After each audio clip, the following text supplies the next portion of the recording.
प्रिय स्टूडेंट, आप सभी कैसे हो। हम आशा करते हैं, उम्मीद करते हैं कि आप सभी स्वस्थ होंगे, मस्त होंगे और अच्छे से एग्ज़ाम की तैयारी कर रहे होंगे। तो प्रिय स्टूडेंट, आज के क्लास में हम आप सभी के लिए लेकर आ गए हैं क्लास 10th का, यानी हिस्ट्री तो चल रहा है, साथ ही साथ हमारे चैनल पर फिजिक्स भी चल रहे हैं। और परीक्षा का 2026 में जो भी बच्चे एग्ज़ाम देंगे क्लास 10th का, उनके लिए एक बेहतरीन तरीक़ा से क्लास जो चल रहे हैं। थोड़ा सा मुझे अभी न्यू है तो थोड़ा सा टेक्निकल चीज़ों में प्रॉब्लम आ जाती है, जिनके कारण से कभी कभार क्लास जो हो बाधित हो जाती है। ये सारे चीज़ें कुछ ही दिनों में समाप्त हो जाएंगे, ठीक हो जाएंगे। और साथ ही साथ ये कुछ दिनों से हम PDF आपको नहीं भेज पा रहे थे, लेकिन PDF कंटिन्यू जाएगा, आप घबराइएगा नहीं। बहुत ही सिस्टम से आप काम चल रहे यहाँ पे, और हमारे साथ साथ हमारे टेक्निकल टीम भी आपके सपोर्ट में लगे हुए, आपके सहायता में लगे हुए। चलिए, तो हमारे चैनल से फीचर्स क्या क्या दिया जाता है। यहाँ से PDF फ्री है, प्रिंटेड PDF फ्री है। क्लास में जो कुछ भी अभी पढ़ाएंगे, जो कुछ भी स्क्रीन पे लिखा है, जो कुछ भी स्लाइड बाय स्लाइड है, ये इसका भी PDF व्हाट्सएप ग्रुप में भेजा जाता है। कुछ दिनों के बाद टेलीग्राम चैनल हम बना लेंगे, 102-4 रोज़ों के बाद जो है टेलीग्राम चैनल पर सारा PDF जो अपलोड किया जाएगा। हालांकि आप व्हाट्सएप ग्रुप में जुट जाते हैं तो आपको किसी प्रकार के परेशानी या का सामना नहीं करना पड़ेगा। हम आशा करते हैं, उम्मीद करते हैं इस बात का। तो चलिए, तो सबसे पहले क्लास स्टार्ट करने से पहले कुछ बातें मैं आपको समझाने का प्रयास करता हूँ। देखिए, क्लास तो करिएगा, डेली करिएगा, कंटिन्यू क्लास करने का प्रयास कीजिएगा, तब ही आप जो है एक अच्छे लेवल का स्टूडेंट बन सकते हैं। और साथ ही साथ आपका जो तैयारी जो है बिल्कुल अच्छा तरीक़ा से होगा जब आप डेली पढ़ाई करिएगा। तो यहाँ पे मैं कुछ बात बताना चाहता हूँ, उससे पहले जो है ना कुछ चीज़ें यहाँ पे जो हो जाते नहीं। एक मिनट, हाँ ठीक, बिल्कुल आपको दिखाई पड़ रहे होंगी ये चीज़ें। थोड़ा सा इनको मैं बड़ा करने का प्रयास करता हूँ, जिससे कि ये चीज़ें जो बड़ा हो जाए और आपको दिखाई पड़ने लगी। बिल्कुल देखिए, ये चीज़ें जितने भी चीज़ें, हाँ कहाँ चल गया है, कहाँ चल गया। इन चीज़ों को आप देखने का प्रयास करिए, बहुत ही बेहतरीन तरीक़ा से आपके समझ की चीज़ें हैं। देखिए, सबसे पहले यहाँ पे आपको स्क्रीन पे कुछ चीज़ें दिखाई पड़ रहे होंगे जो कि महत्वपूर्ण है, आपके जीवन के लिए महत्वपूर्ण है। यहाँ देखकर हर दिन नया मौका है, आपको कुछ न कुछ सीखने का, कुछ न कुछ करने का। हर दिन क्या है, नया मौका है कुछ करने का। देखो, मत सोचो कल क्या होगा या क्या होगा, कल क्या था। ये मत सोचना है कि कल क्या था या कल क्या होगा। जो कर सकते हो आज, उसी में शक्ति है। जो कर सकते हैं ना आप, उसी में क्या है, शक्ति है। क्योंकि मेहनत से ही मिलती है सफलता की कुंजी। ये बातें हर किसी को पता है। मेहनत से ही मिलती है, क्या मिलती है, सफलता की कुंजी मिलती है। इस बात पर आप ध्यान देते हुए इस क्लास को मैं आगे बढ़ाने का प्रयास करता हूँ। हर दिन नया सीखने का आपके पास कुछ न कुछ मौका है। मत सोचो कि कल क्या था या कल क्या होगा। जो कर सकते हो आज, उसी में शक्ति है। क्योंकि मेहनत से ही मिलती है हर सफलता की कुंजी। इस बात और ये लाइनें आपको बहुत ही बढ़िया तरीक़ा से समझ में आए होंगे। चलिए, सबसे पहले मारेंगे हम इसको, ख़त्म कर देते हैं और यहाँ से स्टार्ट करते हैं आज के क्लास को बेहतरीन तरीक़ा से।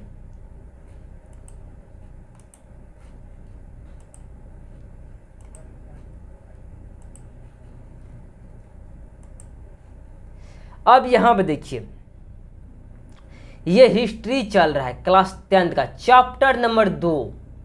कौन सा चैप्टर नंबर चल रहा है, 2 चल रहा है, समाजवाद एवं साम्यवाद। देखिए, समाजवाद, चैप्टर के नाम ही सुनिए, समाजवाद एवं साम्यवाद। आखिर इसका अर्थ है क्या, समाजवाद या साम्यवाद का अर्थ है तो है क्या, इन बातों को जानना जरूरी हो जाता है। देखिए, साम्राज्यवाद उसी को कहेंगे या समाजवाद समाज में हर किसी को समान अधिकार मिले, हर किसी को मतलब एक समझा जाए, किसी को ऊंच नीच भेदभाव नहीं किया जाए किसी के साथ, यही क्या कहलाता है? साम्राज्यवाद कहलाता है, यानी समाजवाद कहलाता है। थोड़ा सा आगे देखने का आप प्रयास करिए। यहाँ पे समाजवाद की भाषा एक महत्वपूर्ण तरीका से परिभाषा दिया गया है, इनको समझने का प्रयास करिए बेहतरीन तरीका से।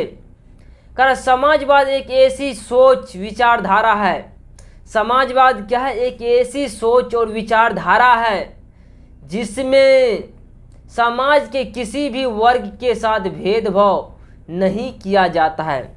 मतलब कह रहा है समाजवाद एक ऐसी विचारधारा है जिसमें समाज के किसी भी वर्ग के साथ, किसी भी जाति के साथ भेदभाव नहीं किया जाता है। समाजवाद सभी लोगों को बराबरी देने की बात करता है, यानी कह रहा है समाजवाद है सभी लोगों को बराबरी देने की बात करता है, बराबर अधिकार देने का बात करता है, बराबर सम्मान देने का बात करता है। समाजवाद कह रहा समाजवाद एक ऐसी विचारधारा है जिसमें समाज के किसी भी वर्ग के साथ भेदभाव नहीं किया जाता है, बल्कि सभी को समान अधिकार दिया जाता है, बराबर अधिकार दिया जाता है। यही तो समाजवाद है। यह विचार राज्य सरकार को अपनाना होता है, और यह विचार किसको अपनाना होता है? तो राज्य सरकार को अपनाना होता है, ताकि हर वर्ग का भला हो सके, ताकि हर वर्ग का क्या हो सके? भला हो सके। समाजवाद शब्द का सबसे पहला प्रयोग 1827 ईस्वी में हुआ था। आपसे पूछ सकता है ऑब्जेक्टिव में कि समाजवाद का सबसे पहला प्रयोग कब हुआ था? तो आप कह सकते हैं कि 1827 ईस्वी में हुआ था। कितना ईस्वी में हुआ था? 1827 ईस्वी में हुआ था। क्या इस बात को आपको समझ में आया? समाजवाद क्या है? समाजवाद एक ऐसी विचारधारा है जिसमें समाज के किसी भी लोगों को भेदभाव नहीं किया जाता उसके साथ, बल्कि समान अधिकार, सभी को एक समान बराबरी या समान अधिकार दिया जाता है। और यह विचारधारा है जो राज्य सरकार को अपनानी पड़ती है, ताकि हर किसी का भला हो सके। नेक्स्ट स्लाइड पे चलिए। कर समाजवादी विचारधारा क्या चीज़ है, इनको भी जरा हम विशेष डिटेल में जानने का प्रयास करेंगे कि समाजवादी विचारधारा आखिर है क्या चीज़। इनके बारे में जरा सा सोचने का, समझने की बात आपसे मैं चाहता हूँ। यहाँ देखिए, जिन लोगों के मन में समाज की भलाई करने की भावना होती है, देखिए समाजवादी विचारधारा जो है, समाजवादी विचारधारा को देखिए, कारण जिन लोगों के मन में समाज की भलाई करने की भावना होती थी, जो गरीब और मजदूरों के बारे में सोचते थे, उन्हें समाजवादी कहा जाता था। ऐसे प्रमुख समाजवादी थे। करा ऐसे अभी देखेंगे कि ऐसे कौन कौन प्रमुख समाजवादी हैं। सबसे पहले जिन लोगों के मन में समाज की भलाई करने की भावना होती थी, जो गरीबों और मजदूरों के बारे में सोचते थे, यानी समाज के भलाई के विषय में सोचना ही क्या कहलाता है? समाजवादी विचारधारा कहलाता है। समाज के प्रति यदि आप अच्छा सोचते हैं तो आपके अंदर भी समाजवादी विचारधारा है। नेक्स्ट देखिए, यहाँ देखिए, ये सब लोग क्या है, इनके क्या थे? समाजवादी विचार था। जैसे सेंट साइमन रॉबर्ट, ओमन फ्यूरी कॉल्स और मार्क्स एंगल्स, ये सब क्या था? इसके ये तीनों के बीच क्या थे? समाजवादी का भावना था, विचार था। इन लोगों के मन में क्या था? समाजवादी का विचार था। अब यहाँ देखिए, समाजवाद के दो प्रकार होते हैं। इन्हीं को देखिए, कारण समाजवाद के कितने प्रकार होते हैं, तो आपसे पूछ सकता है ऑब्जेक्टिव में कि समाजवाद के कितने भी प्रकार होते हैं। तो समाजवाद के दो प्रकार हैं। कौन कौन से प्रकार है, इनको जरा सा हम देखने का भी प्रयास करते हैं। यहाँ देखिए, प्रारंभिक समाजवाद देखिए, पहला क्या होते हैं? जो कि प्रारंभ में चर्चा, प्रारंभिक समाज, इसे स्वप्नदर्शी समाजवादी भी कहा जाता है। आपसे पूछेगा कि प्रारंभिक समाजवादीवाद को क्या कहा जाता है, तो आप कहिएगा स्वप्नदर्शी समाजवादी कहा जाता है। क्या कहा जाता है? स्वप्नदर्शी समाजवादी कहा जाता है। ये देखिए, यहाँ पर ये वे समाजवादी थे, कारण ये वे समाजवादी थे जो कार्ल मार्क्स से पहले हुए थे। जो कारण ये वे समाजवादी थे, यानी प्रारंभिक समाजवादी जो कार्ल मार्क्स से पहले आए थे। कार्ल मार्क्स यानी जब नहीं था तो उससे पहले आए थे। इसे क्या करेंगे? प्रारंभिक समाजवाद यानी स्वप्नदर्शी समाजवाद कहेंगे। क्या कहेंगे? स्वप्नदर्शी समाजवाद। जो इन्हें यूटोपियन समाजवादी भी कहा जाता है। आपसे पूछेगा यूटोपियन समाजवादी किसे कहा जाता है? यूटोपियन समाजवादी, प्रारंभिक समाजवाद को क्या कहा जाता है? यूटोपियन समाजवाद कहा जाता है। नेक्स्ट क्वेश्चन पे देखिए, आप यहाँ पे कहता है इनका सपना था कि हर व्यक्ति को उनकी क्षमता के अनुसार काम मिलना चाहिए और मेहनत के अनुसार उसके पारिश्रमिक वेतन मिलना चाहिए, और ये औद्योगिकरण के लिए खिलाफ थे। मतलब ये क्या थे? थोड़ा सा देखिए, ये प्रारंभिक समाजवाद जो था ना, का इनका सपना था कि हर व्यक्ति को उनकी क्षमता के अनुसार काम मिलना चाहिए।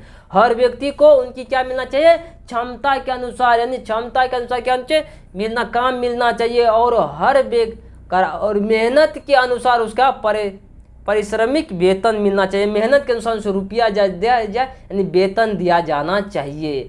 ये औद्योगिकरण के खिलाफ थे। जब ये लोग ऐसा करना चाहते थे, ये क्या था? औद्योगिकरण के खिलाफ थे, ताकि जो कि उद्योगीकरण थे, जो कि उद्योग के मालिक थे, उन्हें ज़्यादा पैसा देना पड़ता है इससे और कम काम कराना पड़ता है। पहले क्या करते हैं औद्योगिकरण, जिसके पास मैन्युफैक्चरी और था, वह श्रमिक लोगों से ज़्यादा काम कराते थे, काफ़ी अधिक और कम वेतन देते थे। यहाँ देखिए, अब दूसरा देखेंगे हम कार्ल मार्क्स के बाद का समाजवाद, यानी वैज्ञानिक समाजवाद। देखिए, इसमें कार्ल मार्क्स और फ्रेडरिक एंगल्स प्रमुख थे। इन्होंने मजदूरों के अधिकारों की रक्षा के लिए आवाज़ उठाई। कार्ल मार्क्स ने क्या किया? मजदूरों की रक्षा के लिए क्या किया? आवाज़ उठाई। मजदूरों का जो शोषण हो रहा था, उनके विरोधी क्या किया? आवाज़ उठाया। उनका मानना था कि अधिकार और कर्तव्य में संतुलन होना चाहिए। अधिकार और कर्तव्य में क्या होना चाहिए? संतुलन होना चाहिए, और न्याय से कोई वंचित न रहे। न्याय सभी को मिलना चाहिए, यानी ऐसा था। मतलब एक बार फिर से देखेंगे, कार्ल मार्क्स का कहना था कि सभी को न्याय मिलना चाहिए, कोई भी व्यक्ति न्याय से वंचित नहीं रहना चाहिए। नेक्स्ट पे देखेंगे, यहाँ देखिए ये प्रश्न दिया गया जो कि वीवीआई है। कितने बार क्वेश्चन परीक्षा में ये पूछा है, फैक्ट्री के मालिकों ने मजदूरों पर कैसे अत्याचार किए। फैक्ट्री के जो मालिक थे वो मजदूरों पर कैसे अत्याचार किए, इनको जरा सा देखिए। अब मजदूरों को बहुत कम मजदूरी दी जाती थी। मजदूरों को क्या दी जाती थी? बहुत कम मजदूरी दी जाती थी। उनसे ज़्यादा समय तक काम कराया जाता था। उनसे क्या कराया जाता था? ज़्यादा समय काम कराया जाता था, ज़्यादा समय तक काफ़ी काम कर। एक तो मजदूरी कम दे रहा है, उसके बाद जो है काफ़ी समय तक काम कराया जाता था। काम करने की स्थिति बहुत ही खराब थी। काम करने की स्थिति मजदूरी क्या थी? बहुत ही खराब थी। जो सुविधा नहीं दी जाती थी, कोई भी सुविधा जो नहीं, कोई भी सुविधा, फैक्ट्री का मालिक जो था ना, मजदूर को कोई सुविधा दे ही नहीं रहा था। रॉबर्ट ओमन के बारे में थोड़ा सा जानकारी दीजिए। कह रहा है, याद देखिए, इंग्लैंड के एक उद्योगपति थे। रॉबर्ट ओमन क्या थे? इंग्लैंड के एक उद्योगपति थे। इन्होंने इंग्लैंड में समाजवाद का जनक कहा जाता है। इन्हें इंग्लैंड में समाजवाद का जनक कहा जाता है। रॉबर्ट ओमन को इंग्लैंड में क्या कहा जाता है? समाजवाद का जनक कहा जाता है। इन्होंने देखा कि कारखानों में मजदूरों का शोषण हो रहा है। रॉबर्ट ओमन ने देखा कि कारखाने में जो भी मजदूर काम कर रहे हैं उनका शोषण हो रहा है, उनसे जो अधिक घंटा तक काम कराया जाता है, साथ ही साथ वेतन कम दिया जा रहा है। इसलिए इन्होंने क्या स्कॉटलैंड के न्यू लुनार्क नाम की जगह पर एक आदर्श कारखाना बनाया। और यह व्यक्ति क्या किया? ये क्या करते हैं, यानी रॉबर्ट ओमन ने क्या किया? एक कारखाना ही अलग बना दिया। रॉबर्ट ओमन द्वारा किए गए कार्य, रॉबर्ट ओमन द्वारा होगा, यहाँ पे द्वारा ऐसे लिखा जाता है, द्वारा यानी किए गए कार्य कि रॉबर्ट ओमन जो कुछ भी कार्य किए उनके द्वारा किए गए कार्य के बारे में अभी देखेंगे। कभी कल एग्जाम में पूछ देते, ये भी क्वेश्चन को लगा लीजिए आप।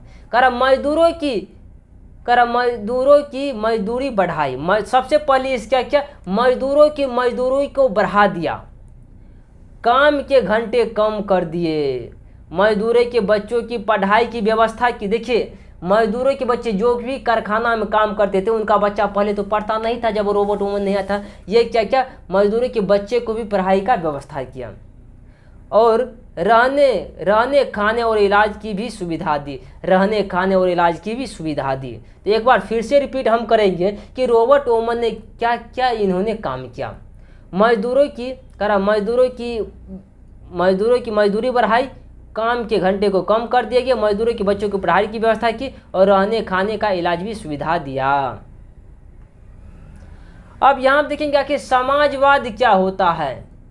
समाजवाद भी एक ऐसी सोच है जिसमें सभी को समानता दी जाती है। समाजवाद भी है, यह है साम्यवाद है, समाजवाद नहीं साम्यवाद है। साम्यवाद यह है कि सभी को समानता दी जाती है, इसमें किसी भी वर्ग के साथ कोई भेदभाव नहीं किया जाता है। समाजवाद की नींव कार्ल मार्क्स और फ्रेडरिक एंगल्स ने रखी। आपसे पूछेगा ऑब्जेक्टिव में कि समाजवाद का यानी नींव किसने रखा, कार्ल मार्क्स और फ्रेडरिक ने रखा था। अब यहाँ पे देखने का प्रयास कीजिए, कह रहा ये मजदूरों पर हो रहे अत्याचार को खत्म करना चाहते थे। मजदूरों पे जो भी मतलब कह रहा है ये समाजवाद था, मजदूरों पर जो भी अत्याचार हो रहा था ये क्या खत्म करना चाहते था कि सभी को न्याय मिलना चाहिए और सुविधा में कर दुनिया में मानवता ही सबसे बड़ी चीज़ होनी चाहिए। कर दुनिया में मानवता ही सबसे बड़ी चीज़ होनी चाहिए, होना भी चाहिए स्टूडेंट। यदि आपके अंदर मानवता है तब तो ठीक है, यदि मानवता नहीं है तो आपको कोई भी मतलब वैल्यू नहीं देगा। आपके अंदर मानवता होना एक बहुत ही ज़रूरी है और ये जिसके पास जिस व्यक्ति के पास मानवता है वह अपने आप में क्या है, शेर है, हम कहते शक्तिशाली है। जिनके अंदर मानवता का भाव है, मानवता है, वह व्यक्ति अपने आप में ही शक्तिशाली है। यहाँ देखिए कार्ल मार्क्स के बारे में थोड़ा सा हम जानकारी देना चाहेंगे आपको। कार्ल मार्क्स का जन्म 5 मई 1818 ईस्वी जर्मनी के राइन प्रांत में हुआ था। आपसे पूछेगा कि कार्ल मार्क्स का जन्म कब हुआ था, 5 मई 1818 ईस्वी जर्मनी के राइन प्रांत में। पिता का नाम हेनरिक मार्क्स, पेशा वकील थे, पिता इसका क्या था, वकील थे, नाम धर्म यहूदी थे। आपसे पूछेगा कार्ल मार्क्स कौन सा धर्म था, यहूदी थे। तो बाद में ईसाई धर्म अपनाया, शिक्षा बोन और बर्लिन विश्वविद्यालय और से प्रेरणा मोटरिक्स और हिंगेल्स के विचारों से यह प्रभावित हुआ। ये क्या, इतना लोगों के विचारों से प्रभावित हुआ। विवाह देखिए इसका 1843 में बचपन की दोस्त जेनी से 1844 में पेरिस में फ्रेडरिक एंगल्स से मुलाकात। 1848 में समाजवादी पत्र घोषणा का इन्होंने आधुनिक समाजवाद का जनक कहा जाता है। इन्हें क्या कहा जाता है, आधुनिक समाजवाद का जनक कहा जाता है। कार्ल मार्क्स के बारे में जानकारी मिल गया, जन्म कब हुआ, वो कहाँ से पढ़ाई किया। इसके बचपन की एक दोस्त थी जेनी, उनसे ही विवाह कर लिया था। और 1844 में पेरिस में फ्रेडरिक एंगल्स से मुलाकात हुई। और यहाँ देखिएगा 1848 में समाजवादी घोषणा पत्र यानी प्रकाशित, उन्हें आधुनिक समाजवाद का जनक कहा जाता है। तो देखिए ये क्लास आपको कैसा लगा। हम चाहते हैं कि थोड़ा थोड़ा पढ़ाऊँ आपको ताकि सब कुछ आपको समझ में आ जाए। तो मिलते हैं अगले क्लास में। आज के लिए जय हिंद, जय भारत।